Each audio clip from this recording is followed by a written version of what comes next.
वालेकुम। मेरा नाम डॉक्टर रबिया है और जैसा कि आप जानते हैं कि जब हम पॉली क्लिनिक की तरफ से मैं आपके लिए जो है वो कुछ मालूमाती वीडियो लेके आती हूँ। आज हम आपसे जिस टॉपिक पे बात करेंगे वो है डायबिटिक कीटो एसिडोसिस, यानी कि ज़ियादतीस की वजह से तज़ाबियत या केटोनिक तज़ाबियत। अब डायबिटिक कीटो एसिडोसिस जो है वो डायबिटीज़ मेलाइटिस की ही एक कॉम्प्लिकेशन पेचीदगी का नाम है। अब डायबिटिक कीटो एसिडोसिस होता किस वजह से है कि इसमें खून में ग्लूकोज की मिकदार जो है वो ख़तरनाक हद तक बढ़ जाती है, जिसकी वजह से हमारा जिस्म फैट या चर्बी को ज़्यादा तेज़ी से जो है वो तोड़ फोड़ का शिकार कर देता है और हमारे जिस्म में मौजूद लीवर या जिगर इस फैट या चर्बी को जो है वो कीटोन में तब्दील कर देता है। यही कीटोन जब हमारे खून में शामिल होता है तो खून की एसिडिटी को, खून की तेज़ाबियत को जो है वो बढ़ा देता है, जिसकी वजह से मरीज़ जो है वो डायबिटिक कीटो एसिडोसिस का शिकार हो जाता है।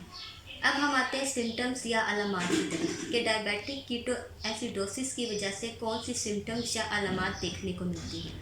सबसे पहले जो अलामात आती है उसमें पेशाब का ज़्यादा आना, खून की कमी, पानी की कमी हो जाना, इसके अलावा मुंह और जिल्द का खुश्क हो जाना, सांस लेने में दिक्कत होना, पेट में दर्द होना, मतली और कैं की कैफियत होना।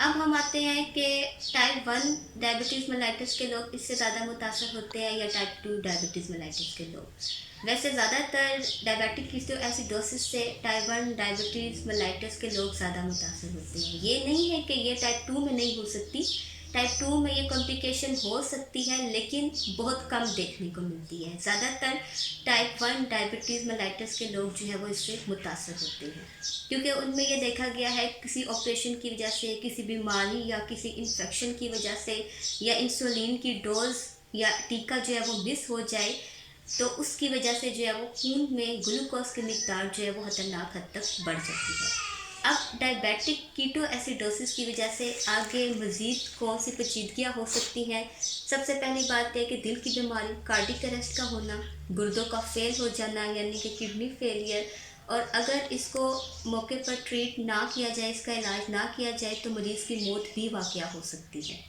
अब हम लोग डायबिटिक कीटो एसिडोसिस के लिए कौन से टेस्ट लेते हैं, किस तरह इसकी तशख़ीस करते हैं।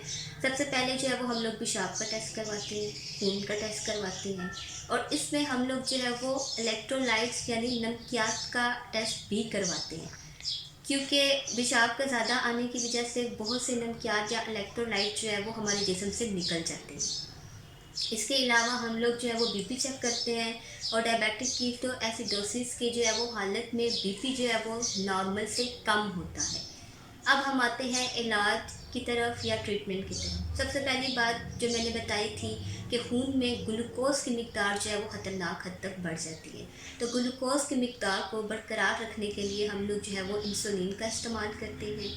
और दूसरी जो मैंने बात कही थी कि इलेक्ट्रोलाइट या नमकियात इनकी कमी हो जाती है या ये इम्बैलेंस होते हैं, तो उनको जो है वो बरकरार रखने के लिए, उनकी कमी को पूरा करने के लिए हम लोग इलेक्ट्रोलाइट फ्रूट्स या नॉर्मल सलाइन वगैरह देते हैं। इसके अलावा जो है वो मुतवाज़न ग़िज़ा का इस्तेमाल करें जिसमें कार्बोहाइड्रेट्स कम से कम हों और बाकायदगी से वर्जिश करें। ये तो सारे थे अलामात, उनके टेस्ट और उनके इलाज वगैरह। लेकिन अगर हम लोग डायबिटिक कीटो एसिडोसिस से बचना चाहते हैं तो उसके लिए ज़रूरी है कि हम लोग अपनी अद्वियात का या इंसुलिन का इस्तेमाल डॉक्टर के मशवरे से करें और अपने खून में ग्लूकोज की मिकदार को जो है वो बरकरार रखें और अपने इंसुलिन के टीके को या डोज को मिस हरगिज़ ना करें और जो है वो अपने शुगर को मॉनिटर करते रहें, अपने शुगर का जो है वो उसका टेस्ट करते रहें, मुआयना करते रहें, ताकि हमारे खून में ग्लूकोज की मिकदार बरकरार रहे और हम लोग जो है वो डायबिटिक कीटो एसिडोसिस जैसी हालत पर ना आए। शुक्रिया।